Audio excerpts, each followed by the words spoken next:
Boa tarde, pessoal. Então, hoje o nosso meetup aqui no IATEC, estratégias de gestão de brands utilizando o Git, tá? Como está escrito aí na tela de vocês. Então, para começar, primeiro, quem sou eu? Eu sou o Elton César, tá? Eu sou o Tech Lead, segundo meu chefe, e faço mais um monte de coisa aí, né? O que precisar a gente faz. Eu sou do time do Motor 2, da equipe de pesquisa, desenvolvimento e inovação.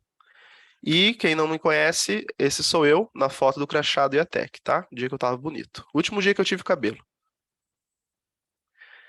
Aqui tá a bibliografia do que a gente vai falar. Eu vou colocar a bibliografia no início, porque caso alguém queira acessar e ir acompanhando, tá? Pode fazer também. Então, essa apresentação vai ser basicamente o que está escrito nessa documentação do Atlassian, tá? É uma documentação do Git. Eu acho muito legal o jeito que eles abordam ali e explicam, então vai ser basicamente o que está escrito lá, só que de uma forma um pouco mais aqui de conversa, né?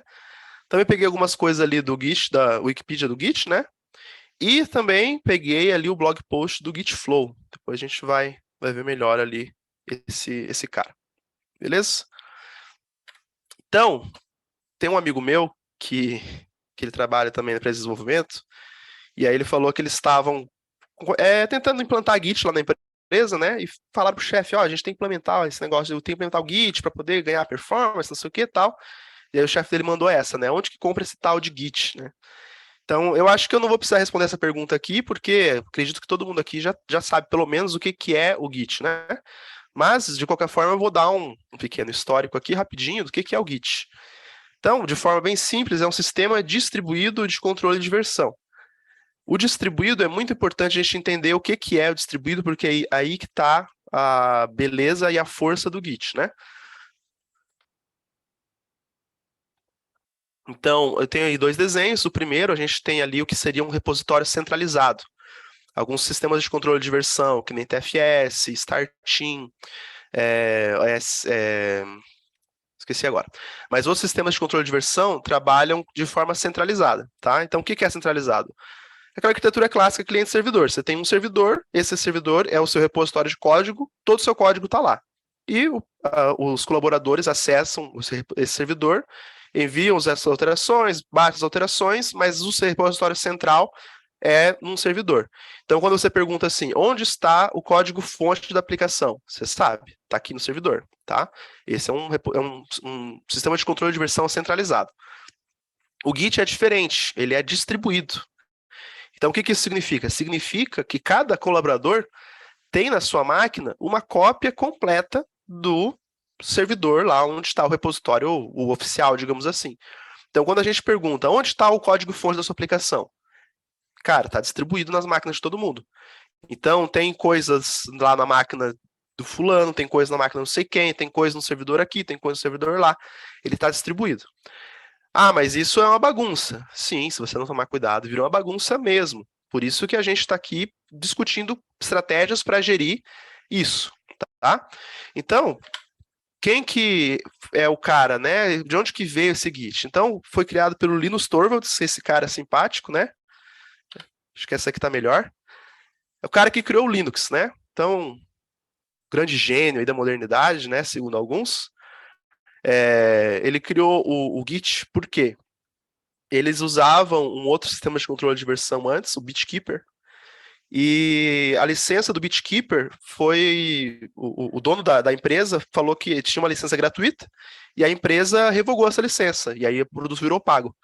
E aí isso deu um BO e tal, e aí isso foi em 2005, e aí ele criou o Git para gerenciar o desenvolvimento do Linux, né? Então, alguns fatos aqui, né? Curiosidades. O Git foi desenvolvido em apenas 3 meses, a primeira versão, né? Basicamente por ele, meio que sozinho. E depois que estava mais estável, liberou a primeira versão e ele passou aí para outros colaboradores do Linux.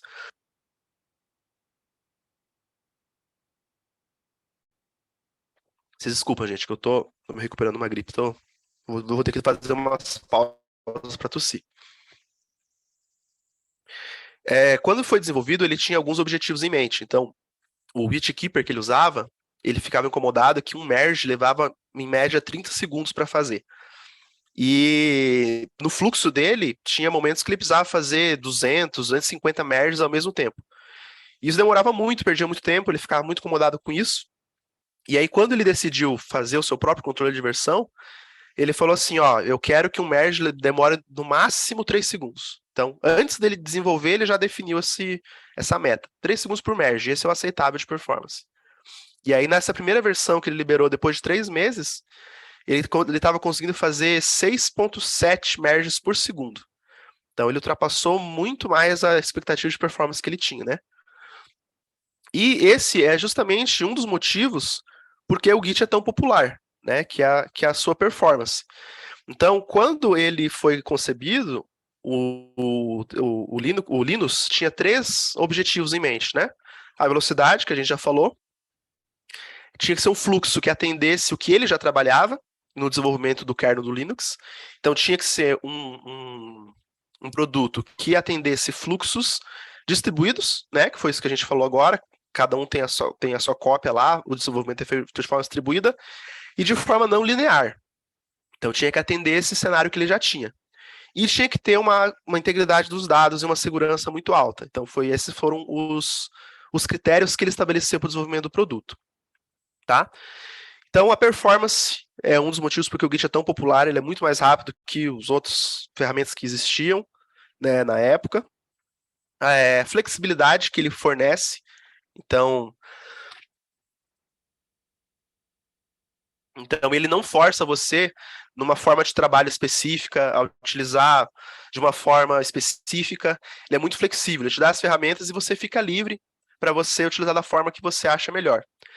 A facilidade de uso, ele é muito fácil, né? Basicamente uma linha de comando, né? Que você instala e você roda os comandos ali, são poucos comandos que você tem que aprender, né? Ele é capaz de gerir largas bases de código, tá? E eu trouxe aqui um outro dado, o Stack Overflow, ele faz aquele questionário anual, acho que alguns aqui já devem ter preenchido, eles fazem um questionário anual informal, né, perguntando quais tecnologias você trabalha, como que está a sua posição no mercado, coisas assim, um levantamento que o Stack Overflow faz. Em 2015, 70%, 69% das pessoas que responderam o questionário disseram que utilizavam o Git, isso em 2015, 5 anos depois da concepção dele, né? 5 anos não, desculpa, 10 anos depois da concepção dele. Em 2022, quase 10 anos aí depois, foi relatado que 93,9% das pessoas que responderam o questionário utilizam o Git. Então, o Git, ele veio assim, ele engoliu tudo. Tinha vários serviços aí de hospedagem, tinha Google, acho que era Google Code, acho que era. A Microsoft tinha um que era o Codeplex.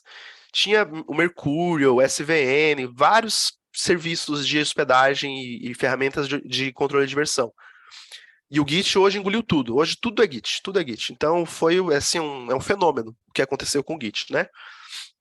Mas uma das principais formas, um dos principais motivos que o Git é tão popular é porque ele é simples, né?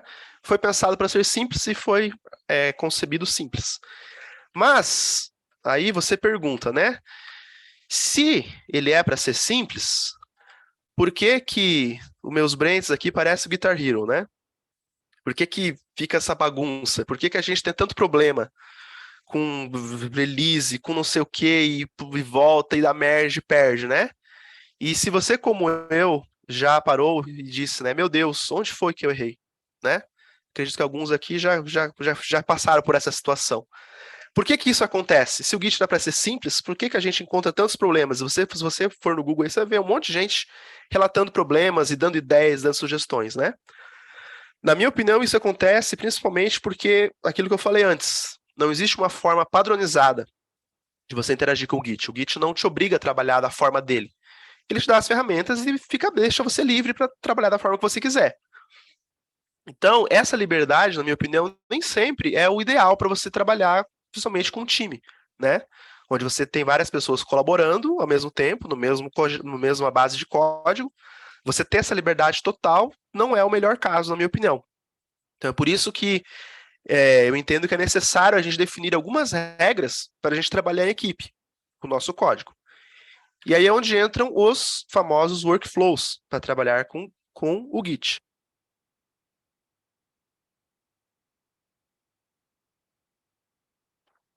Então, o que, que é um workflow, tá? Ele é basicamente uma receita ou uma recomendação de como trabalhar de uma forma consistente e produtiva. Essas duas palavras-chave, essas duas palavras são chaves. Formas consistentes e produtivas, tá? O seu fluxo tem que te dar isso para você. O fluxo, um workflow, workflow vou chamar de fluxo aqui para facilitar. Ele permite um alinhamento entre o time de desenvolvimento, o DevOps e outros partes interessadas no seu projeto, como por exemplo POs, testers, Q&A, até mesmo o cliente, né? Então você consegue com o seu workflow ter trazer mais próximo essas equipes e todo mundo trabalhar na mesma base, tá? Ele também deve ser escolhido dentro de opções que já existem, ou, caso necessário, desenvolvido pela equipe, né? Fluxos que a gente analisou, nenhum atende a gente, então vamos desenvolver o nosso próprio fluxo. E o mais importante, ele tem que ser acordado por toda a equipe. A equipe inteira tem que saber como trabalhamos, o que a gente quer conseguir, né? Quais são as regras do processo. Todo mundo tem que estar ciente, tem que estar por dentro. Isso tem que estar publicado em algum lugar, de forma pública, para que todo mundo consiga ver e consultar, e também para que todo mundo possa sugerir alterações, que também é muito importante, tá? Então, existem vários workflows, vários mesmo. A gente vai analisar aqui alguns tipos principais. Eu não vou analisar workflows específicos, eu vou analisar os tipos, para vocês entenderem as principais diferenças entre eles, porque basicamente os workflows vão derivar ou de um ou de outro, tá? Então, por onde que eu começo? Para escolher o workflow. Vou começar a trabalhar com Git, vou começar a escolher um fluxo aqui para a gente trabalhar. Por onde que eu começo? Então, eu considero que a principal preocupação que você tem que ter é considerar a cultura de trabalho atual do seu time. Como que seu time já trabalha hoje? Como é que vocês estão fazendo? Qual que é o tamanho do seu time? Né? Qual que é a velocidade de entregas? Qual que é o nível técnico das pessoas do seu time? Elas têm maturidade de fazer as coisas sozinhas? Precisam de alguém que oriente? Qual que é o tempo de entrega que você tem? Vocês estão utilizando alguma metodologia ágil? Né? Tem outras partes envolvidas no seu processo? Como eu falei antes, você tem PO, você tem Q&A, você tem tester, o que mais que você tem envolvido no seu processo? Então, tudo isso você tem que considerar quando você for escolher o workflow, porque o seu workflow vai ter que atender toda essa galera, todo esse processo, tá? Uma outra coisa que você tem que considerar, e esse aqui é muito importante para mim, é um fluxo. Ele tem que aumentar a efetividade do time. E ele não pode ser um fardo que limita a sua produtividade. Ele não pode ser um processo cheio de burocracia, cheio de passos e etapas, que vai colocar pedra no seu caminho. Você já tem pedra suficiente no seu caminho no desenvolvimento do seu software, você sabe disso. Então, você colocar uma coisa a mais para te atrapalhar, não faça isso. Fluxo ele tem que aumentar a efetividade do seu time, tem que aumentar a produtividade, tá? Isso é muito importante. E aí eu coloquei aqui algumas perguntas importantes para você fazer quando você estiver avaliando. Então, esse fluxo que eu estou escolhendo, ele vai escalar com o meu time? Se eu entrar mais pessoas aqui, a gente consegue atender? Se tiver menos pessoas, como é que funcionaria? Isso aqui é muito importante. Desfazer erros com esse fluxo é fácil? É complicado? Porque erros acontecem. A gente não pode ter medo deles, não podemos ter medo de errar. A gente tem que estar pronto para corrigir esses erros e saber contorná-los. Então, esse fluxo que eu estou escolhendo me permite fazer isso de uma forma fácil, de uma forma rápida? E outra pergunta, também dentro daquilo que a gente falou antes, esse fluxo impõe uma nova carga cognitiva desnecessária para o time? O que é isso? O cara, quando está trabalhando, ele vai ter que ficar lembrando de outras coisas. Ah, mas agora eu terminei. Putz, vou ter que criar não sei o que, não sei aonde, enviar para não sei aonde, para poder pegar não sei aonde, para dar o build. Então, isso é uma carga cognitiva desnecessária. O dev ele não precisa focar nisso. Esse é o processo. O que você puder simplificar e automatizar, melhor, tá? Então, vamos dar uma olhada aqui nesses principais tipos de fluxos que tem, né? E vamos começar aqui pelos mais simples e depois vamos aumentando a complexidade. Então, o primeiro tipo de fluxo é o tipo de fluxo centralizado. Ele é realmente bem simples de entender, tá? Não que ele seja simples, não vai atender o seu negócio. Ele é simples de você entender como é que funciona.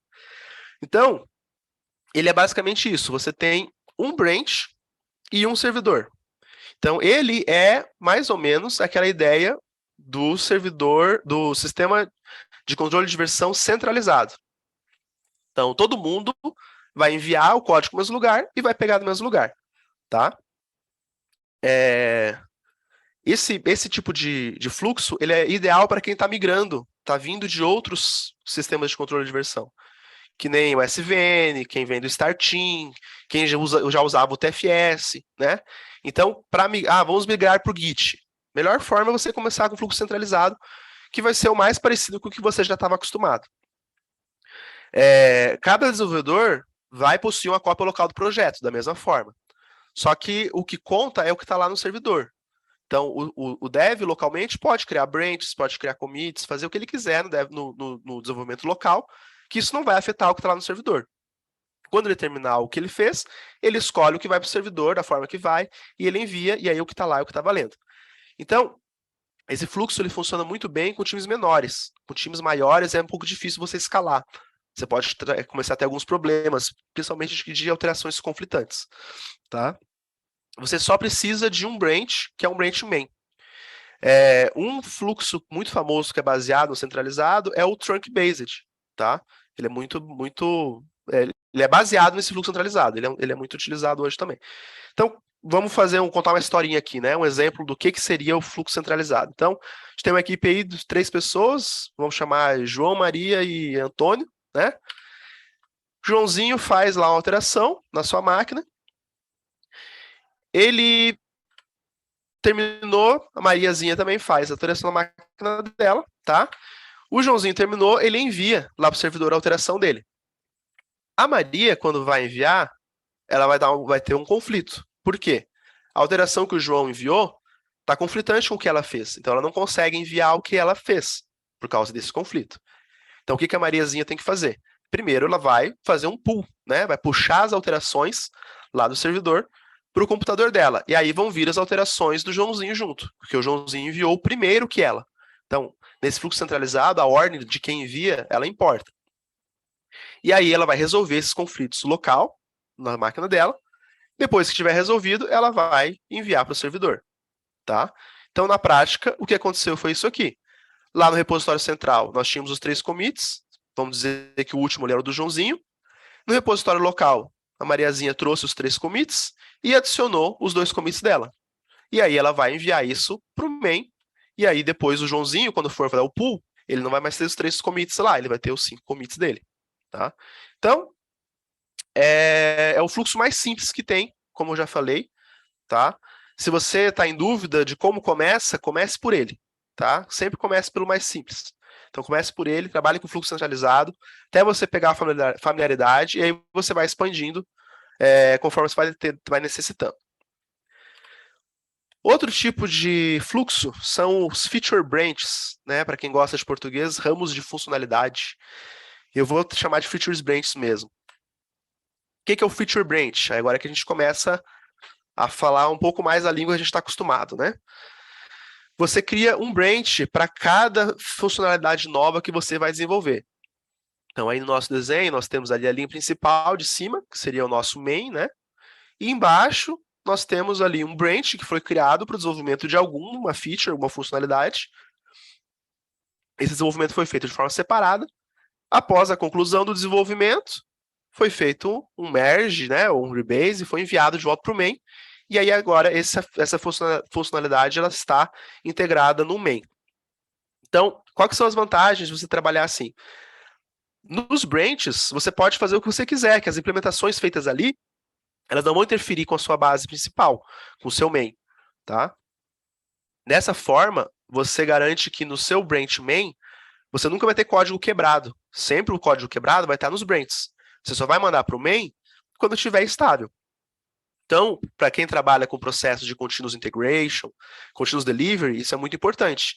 Porque se você mandar uma coisa quebrada para o main, o seu processo de integração vai falhar, né? Então, para evitar essas falhas, você só manda o que está funcionando, não o que está quebrado para o main. Tá? Essa forma de trabalhar também permite você trabalhar com pull requests, que o pull requests também tem gente que chama de revisão de código, né? Review de merge, que ao invés, quando você for mandar essas funcionalidades do branch para o main, você abre um pull request, esse pull request vai gerar uma interação de análise entre o time, né?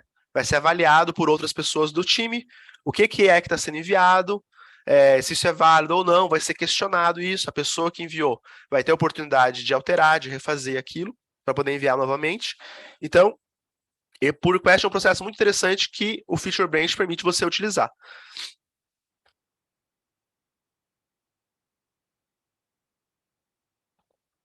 Também permite você fazer o compartilhamento das alterações de uma forma fácil entre os membros do time.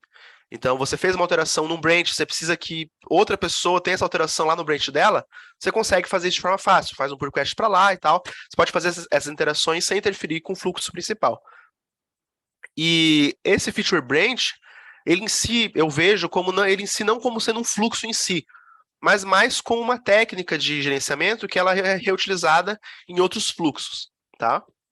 Então, vocês vão ver depois, vocês provavelmente já identificaram aí, que o Git Flow utiliza, né, vários branches e outros fluxos também utilizam vários branches baseados também, né, nessa ideia. Então, vamos voltar para nossa equipe aqui, né? A Mariazinha estava fazendo um negócio lá no branch dela e ela saiu para almoçar.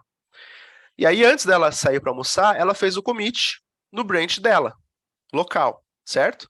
Para caso outras pessoas que estão trabalhando com ela naquele branch possam ter as alterações dela.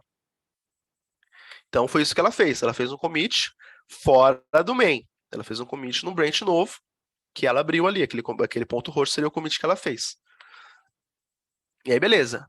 Mariazinha depois voltou do almoço, terminou sua implementação e solicitou um pull request, tá? Para avaliar. O Joãozinho vai avaliar o que ela enviou. Vai fazer a revisão do código, ver se está tudo certo. Vai solicitar para ela algumas alterações. A Mariazinha vai fazer as alterações que foram solicitadas pelo Joãozinho e vai enviar novamente. E aí fica nesse processo de interação. O Joãozinho avalia, Maria altera, até ficar 100%, até todo mundo estar satisfeito com o resultado do código. A partir daí, então, o código é integrado no branch principal. E, efetivamente, acontecendo isso que a gente viu lá no início. Tá? Então, isso são feature branches. Como eu já falei, muito utilizado por outros modelos de trabalho. E aí a gente chega aqui no meu favorito, Git Flow, né? Acredito aqui que todo mundo já viu essa imagem, né? Do Git Flow, como é que funciona. Então, o Git Flow, quando ele foi criado, foi em 2010, se eu não me engano. Depois aqui tem anotado, aí eu me corrijo, mas acho que foi em 2010. Quando ele foi criado, ele foi considerado muito disruptivo e original, né? Porque na época o pessoal ainda estava se batendo com Git, né? Todo mundo tinha muitos problemas, gerenciamento e tal. Então, quando o cara propôs isso aqui, muita gente adotou, porque realmente é um método de trabalho bem completo. Ele abrange vários cenários. E justamente por causa disso, ele acaba se tornando muito complexo para alguns cenários. Justamente por ele ser muito completo, né? Ter muitos recursos para vários casos.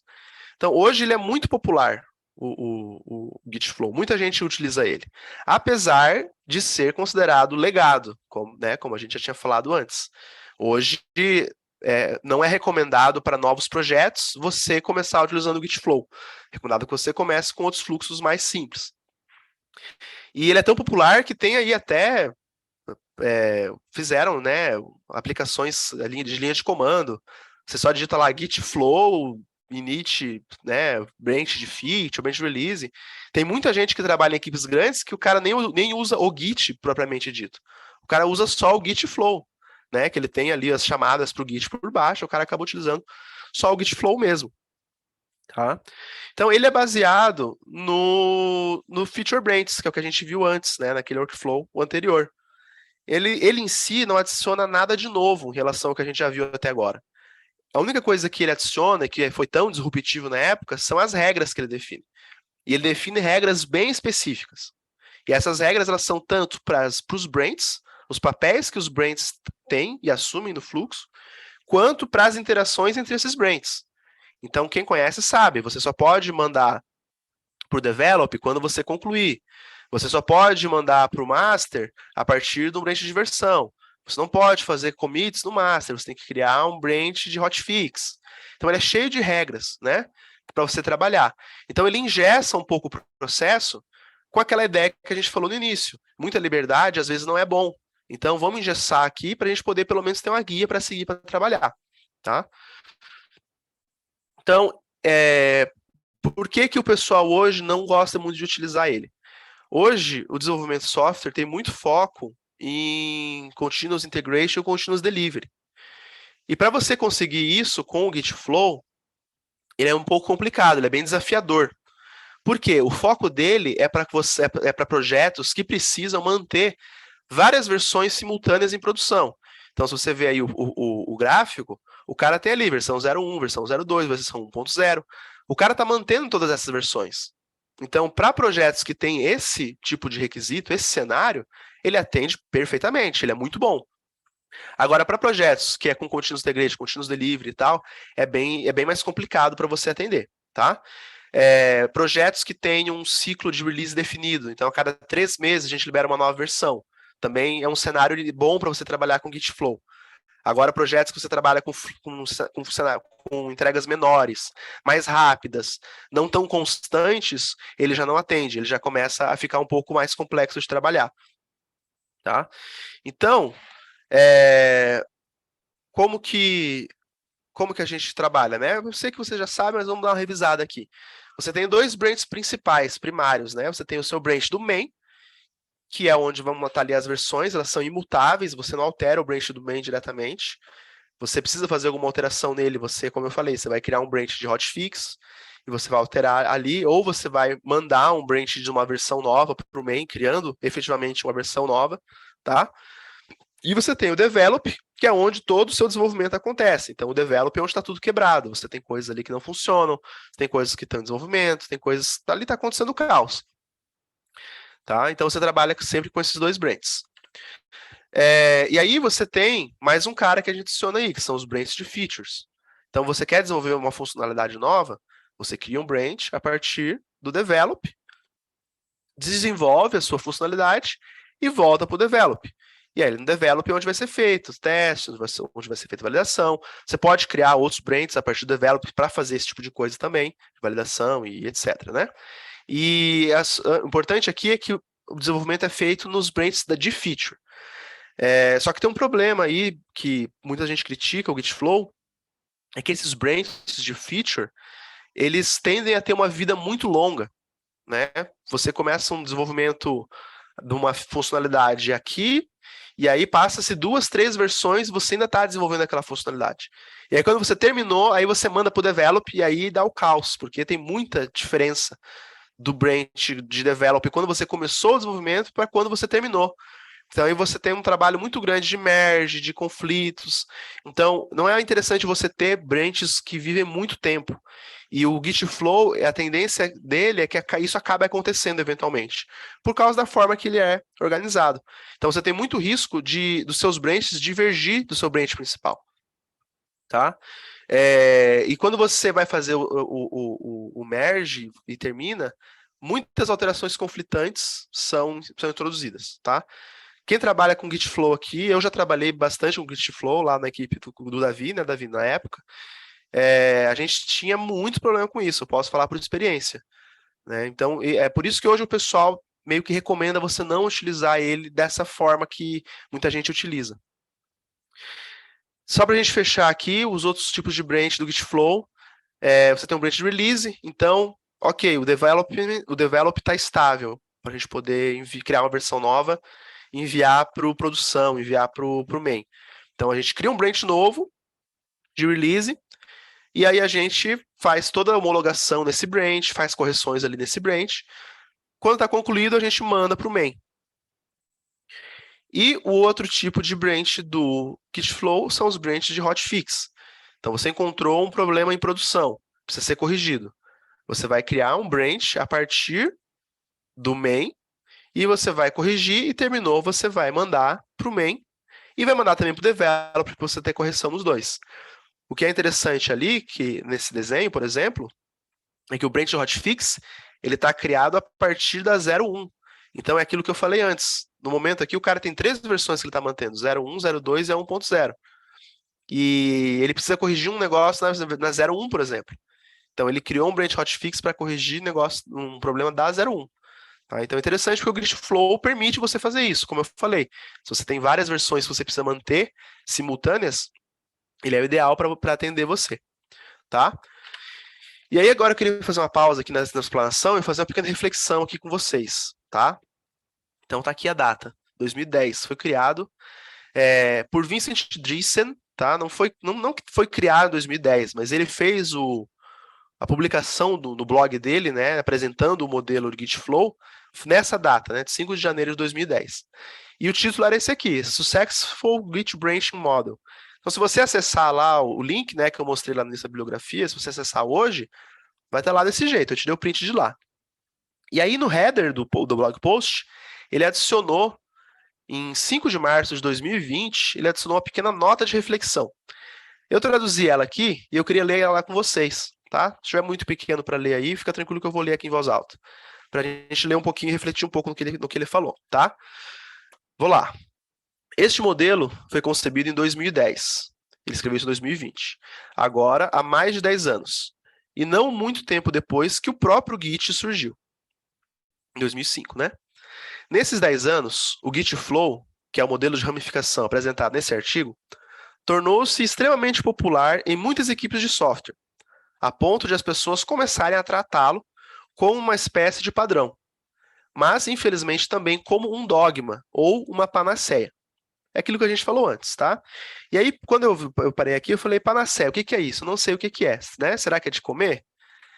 Aí eu trouxe a definição aqui da panaceia.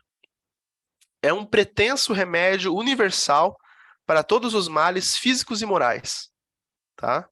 Tudo aquilo que se considerava válido para resolver qualquer problema. Então, é aquela coisa que a gente fala da bala de prata, né? É a solução que vai resolver tudo. Então, ele está falando aqui, muitas pessoas começaram a tratar como uma panaceia. E eu tô nessas pessoas, tá?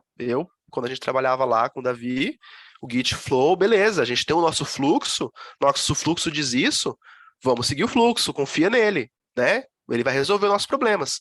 Então, eu tratava isso como um dogma também, eu sou uma dessas pessoas aí. Então, continuando. Durante esses 10 anos, o próprio Git conquistou o mundo. E o tipo mais popular de software que está sendo desenvolvido com o Git está mudando mais para aplicativos da web.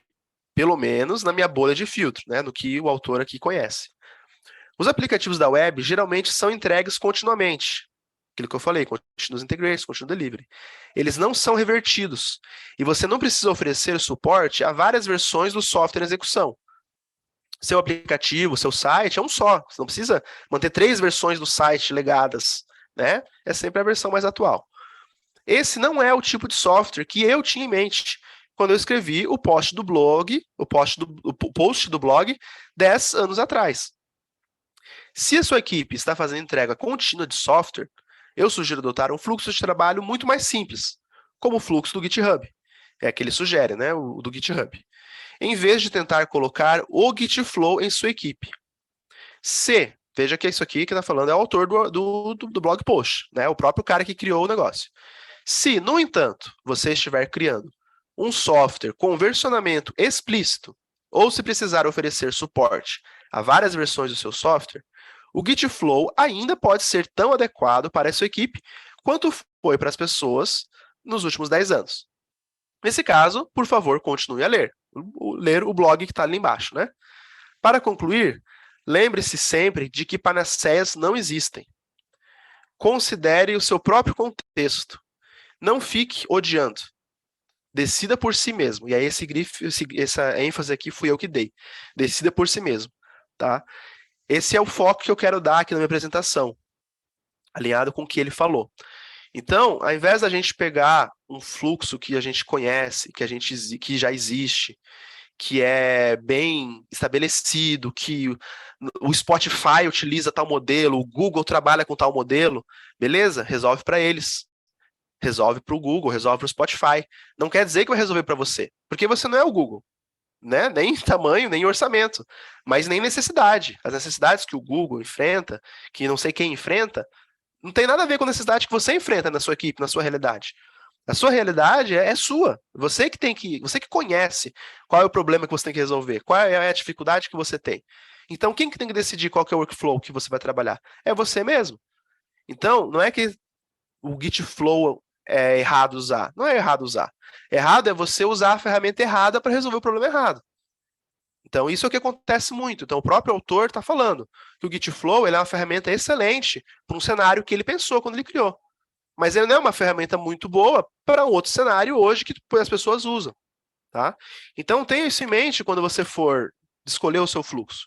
Panaceas não existem. Né? Não existe bala de prata. Não existe a solução mágica que vai resolver todos os seus problemas. O que existe são muitas soluções. E aí, você, como técnico, como responsável, você tem que analisar e avaliar e escolher. Mas é baseado na sua realidade, no que você sabe, no que você conhece. Beleza? Fechando a reflexão aqui, vamos continuar para a gente poder encerrar esse negócio. Trouxe aqui mais um tipo de fluxo, e esse é o último que eu vou trazer. Ele é um pouco diferente do que a gente está acostumado a trabalhar e dos outros que eu apresentei, que é o forking. Esse forking é o jeito que o GitHub trabalha. Então, não sei quem aqui conhece o GitHub e utiliza, é a forma que ele trabalha. Então, como é que funciona? Ao invés de você ter um repositório central, com todo o código ali, cada colaborador tem um repositório dele, com todo o projeto ali. Então, ele é muito utilizado para projetos open source. Tá? Como é que funciona um projeto open source? Você tem o projeto, e aí o cara quer fazer uma alteração do seu projeto. E daí ele faz uma cópia do seu projeto inteira, e ele altera lá do jeito que ele quiser. E aí, o autor original, se ele quiser, ele traz essas alterações para dentro do projeto original. Se ele não quiser, ele fala, cara, não vou, isso não vai entrar dentro do projeto, porque isso aqui, sei lá, foge da filosofia, do produto, não faz sentido. E aí o cara que fez essa alteração, ele pode seguir com aquele projeto dele. É um projeto novo, né? É um fork do projeto principal. Não sei se vocês já ouviram essa expressão, né? Tal projeto é um fork de tal outro projeto.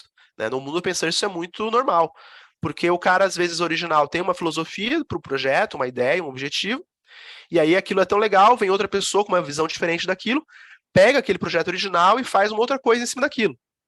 E é um novo projeto e segue. Então, esse modelo é o forking, onde cada um tem uma cópia completa do projeto, independente da outra. Tá? Então, não tem necessidade de todo mundo enviar as alterações para o mesmo local. Você não tem necessidade disso. Cada um envia as alterações para o seu próprio fork, para o seu próprio servidor, para a sua própria instância Git. Dessa forma, todo mundo tem, cada colaborador tem uma instância de servidor e uma instância local. E ele trabalha nos dois locais. Ele trabalha no local, manda para o seu servidor, trabalha no local, manda para o seu servidor. Depois, caso ele queira, ele vai mandar, vai integrar essas alterações do servidor dele no servidor do projeto original. Então, o mantenedor vai escolher e aceitar quais códigos vão entrar no repositório. Isso é muito bom porque quem está colaborando no repositório não precisa ter acesso de escrita no repositório. Então, o cara que criou aquilo, o projeto original, ele fica resguardado contra até colaboradores não confiáveis, né? Porque você só aceita aquilo que você decide que vai entrar ou não. O resto que já foi feito está fora. Tá? Então ele é muito bom para times que são grandes e são distribuídos. Tem projetos inteiros aí que são desenvolvidos no GitHub. O GitHub utiliza esse projeto de gestão. GitHub, Bitbucket, GitLab, são serviços que oferecem esse tipo de recurso para você trabalhar. E você tem projetos inteiros aí que são desenvolvidos de forma distribuída por centenas, até milhares de pessoas, né? E todos eles se acertam. Como que se acertam? Utilizando essas estratégias de forking, que a gente está comentando aqui. Tá? Esse não tem historinha, só tem essa imagem mesmo. Beleza? E aí eu trouxe aqui algumas dicas para você trabalhar aí com seus fluxos, baseado aí em coisas que eu pesquisei e também nas experiências que a gente coleta. Então, algumas dicas para você trabalhar com brands. Os brands, eles devem ter uma vida curta. Quanto maior a vida do brand, mais difícil vai ser para você juntar ele de volta no seu repositório principal. Não crie muitos brands, isso também é muito importante. Muitos brands, vai ficar aquele macarrão que eu mostrei no início ali, aqueles espaguete colorido. Vai chegar uma hora que você não sabe mais como é que está a situação daqueles brands, o que está acontecendo aqui, o que está acontecendo lá. Vamos fechar a versão. O que a gente vai mandar para a versão? Não sei se o Davi lembra disso. Temos 30 brands aqui, tá? O que vai mandar para a versão? Esse brand aqui está concluído, esse não está, e esse que está acontecendo aqui, que está acontecendo lá. Tal brand a gente manda, não manda, tal. Então, não crie muitos brands. Tente deixar no mínimo de brands possível. Assim que você concluir o desenvolvimento daquele branch, fez o pull request, mandou para o main, etc., o que for, deleta o branch. Isso também acontecia muito. A gente fazia o merge e deixava o branch lá. Aí, dali 2 meses, um monte de branch lá. Mas o que é esse branch aqui? Cara, isso aqui já não foi? Foi, não foi? Aí você ia ver, tinha coisa que alguém mandou por engano, e agora isso aqui a gente precisa mandar ou não. Então, é só dor de cabeça. Então, assim que você conseguir, delete o branch. Somente crie brands com propósito. Não tá? Aqui isso se aplica para os brands que são públicos. Nós temos 2 tipos de brands. Nós temos os brands locais da máquina do cara, como a gente falou antes, né? Cada colaborador tem um servidor de Git completo na sua máquina, que ele pode fazer o que ele quiser. Então, brands locais, o cara pode criar quantos brands ele quiser. Agora, brands públicos, que são aqueles brands que a sua equipe inteira vai ver e vai trabalhar e vai colaborar, esses você tem que ter um pouco mais de critério. Então, somente cria eles com um propósito. Por que a gente vai criar esse branch? A gente vai criar esse branch porque é uma funcionalidade nova que 10 pessoas vão trabalhar. Beleza, vamos então vamos criar e vamos trabalhar nele. Não, vou criar esse branch aqui só porque eu quero fazer um testezinho aqui. Cara, então cria nossa máquina local, não cria aqui, porque aqui é um branch público. Ele vai poluir a nossa timeline aqui e vai dificultar para os outros trabalharem. Tá? São alguns exemplos de situações que a gente encontra. Evite merge de 2 vias. O que é o merge de 2 vias? É o merge que vai e o merge que volta. Então, eu vou mandar isso aqui pro master, pro main. Faz o merge do master para cá. Agora eu vou fazer o merge de cá para lá. Se você faz muitos desses merges, chega uma hora que o Git se perde. E aí as alterações que você fez, quando você manda pro main, ele não vai, porque ele se perdeu, ele já não sabe mais onde que tá. Então evite sempre fazer esses merges de lá para cá e de cá para lá. E faça o pull frequentemente. O que é o pull? É você atualizar o seu branch com a versão que está lá no main. Para você, quando você for mandar de volta para o main, você ter o menos possível de conflitos. Então, atualize frequentemente, sempre que possível. A gente tem até o hábito, né? Sempre no início do dia, você pegar as alterações do servidor que o pessoal mandou, né? Faça isso o mais frequente que você puder, porque isso vai te facilitar na hora que você for enviar essas alterações de volta para o main. E aqui algumas dicas para trabalhar com workflows. Então, acho que o mais importante é o KISS, né? Que não sei quem conhece o KISS, né? Keep it simple, stupid, né? Ou keep it stupid simple. Mantenha as coisas simples, né, seu cabeção. Faça as coisas da forma mais simples possível. E só adicione a complexidade quando ela for realmente necessária. Então, é aquilo que eu falei antes. Quer começar a usar o Git? Começa com um simples, começa ali com um centralizado. E aí, conforme você vai identificando os seus problemas, você vai adicionando as complexidades. Você vai ver que você vai ter um fluxo muito mais coeso e produtivo do que simplesmente assim, vou começar a trabalhar com Git. Git Flow. Vamos usar o Git Flow. Aí você vai ter que adaptar o seu fluxo para o Git Flow. E aí isso é o pior cenário, porque é aquilo que a gente falou antes, o fluxo ele não pode ser uma pedra no seu caminho. Tem que ser o contrário. Ele tem que te dar produtividade, tem que te dar agilidade no seu processo. Então comece simples e vá adicionando as complexidades conforme for necessário, conforme você for identificando, tá? Conheça o seu processo, conheça o seu produto, conheça o seu cliente. É isso que vai ser o seu critério, o seu parâmetro para a sua tomada de decisões. É aquilo que eu falei antes. Ninguém sabe melhor a sua realidade do que você. Não adianta você pegar uma solução que funcionou para fulano que vai funcionar para você. Você tem que conhecer o seu processo, você tem que conhecer o que te atende, você tem que conhecer a necessidade, você tem que conhecer o que você precisa entregar. Beleza? E, por último aqui que eu deixei, acho bem importante, não se acomode. Não é só porque você achou o fluxo ideal, que está te atendendo, que está fluindo, que está tinindo o negócio, não quer dizer que não dá para melhorar. Tá? Então, também não estou dizendo para você sair mudando as coisas simplesmente pelo prazer de mudar. Não, não é isso que eu estou falando. Estou falando de melhorias. Então, não é só porque o seu processo está te atendendo que você não pode melhorar ele mais ainda. Então, sempre tente melhorar os seus processos. E, de novo, falo aqui, panaceas não existem. Não existe uma solução que atenda todo mundo, que resolva todos os problemas do mundo. Soluções, padrões têm que ser analisados e avaliados para a sua realidade, para aquilo que você precisa. Davi, temos mais um tempinho aqui? Posso fazer um bônus aqui? Vai lá. Que horas são? Tá bom. Vamos lá. Então, eu trouxe aqui uma pequena discussão. Merge ou Rebase? Qual eu devo fazer? Qual que eu devo fazer aqui no meu fluxo? O que, que vai me atender? Tá? Então, o Merge e o Rebase, eles basicamente se propõem a resolver o mesmo problema, tá? Que é integrar as alterações de um branch em outro branch. Basicamente isso. Só que eles fazem isso de uma forma muito distinta. Cada um faz de uma forma bem específica. Tá? Então a gente tem uma situação aí, vamos avaliar essa situação. A gente tem um branch de main e a gente tem um branch de uma feature. Essa branch de feature, ela tem 3 commits a mais que o main, que foi feito nela, 3 funcionalidades novas, que vai ter que mandar para o main. E o main tem 2 funcionalidades novas que o branch lá da feature não tem. Então, como que a gente vai integrar os dois? Essa que é a pergunta de $1 milhão, né? Que o Merge e o Rebase vão se propor a resolver. Então, como que o Merge vai resolver isso aqui?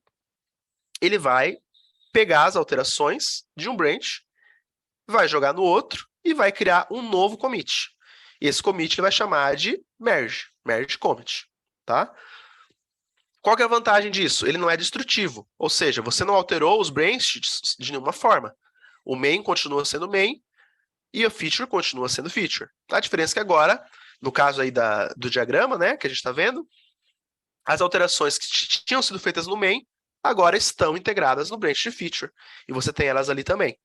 Então, ela não é destrutiva, você consegue ter uma segurança na hora que você for fazer.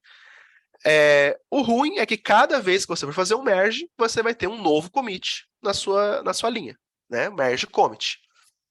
Esse é o ponto que é criticado do merge. Já o Rebase, ele é uma ferramenta bem mais poderosa. O que o Rebase faz? Ele literalmente reescreve o histórico do seu branch. Então, o que ele vai fazer? Ele vai pegar, lembra que nossa feature tinha 3 commits novos, né? Ele vai pegar esses 3 commits novos e ele vai reescrever eles no main, como se eles nunca tivessem saído do main, como se eles sempre tivessem sido feitos no main. Então ele vai pegar aqueles 3 commits, ele vai lá na pontinha do main, no final do main, na cabeça do main, no caso, né? E vai adicionar eles ali na cabeça. E aí vai ficar uma linha só, como se nunca tivesse existido 2 linhas. Só é importante frisar que ele cria 3 commits novos, mas são novos iguaizinhos os outros 3 que existiam, né? Mas o hash dele não é o mesmo, é um novo commit, só que eles são iguais aos que já existiam, tá? Dessa forma, você tem um histórico limpo. Então, quando você for olhar o histórico de commits do seu projeto, você vai ver certinho. É como se nunca tivesse existido merge, nunca tivesse existido outros branches. Sempre foi feito tudo no branch só de main. Então, fica fácil de você seguir um histórico e de você acompanhar isso, tá? Qual que é o problema disso?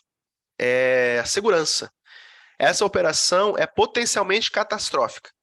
Se você fizer uma coisinha errada, você pode, por acidente, por exemplo, o seu main deixa de existir, o seu main vira qualquer outra coisa, se você não fizer da forma correta. E a gente tem experiências de pessoas aqui que foram fazer um rebase, deu ruim e o cara perdeu tudo, teve que refazer tudo de novo. né? Porque o Rebase, por ele ser essa ferramenta poderosa, ele também pode, né, aquela coisa do Homem-Aranha, né? Grandes poderes, grandes responsabilidades. Ele pode reescrever aí coisa que você não quer. Outra coisa que é criticado no Rebase é que você não tem a rastreabilidade do que foi feito.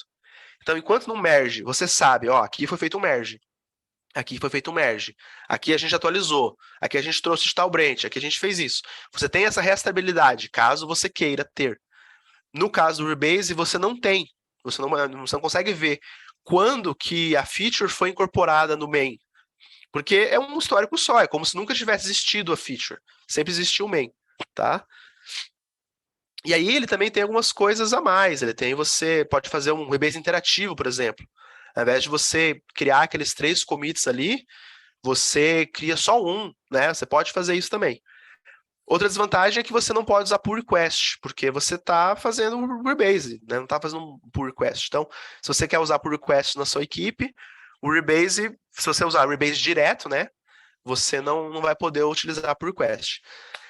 O Rebase tem uma regra de ouro que deve ser seguida para que não aconteça essas zicas.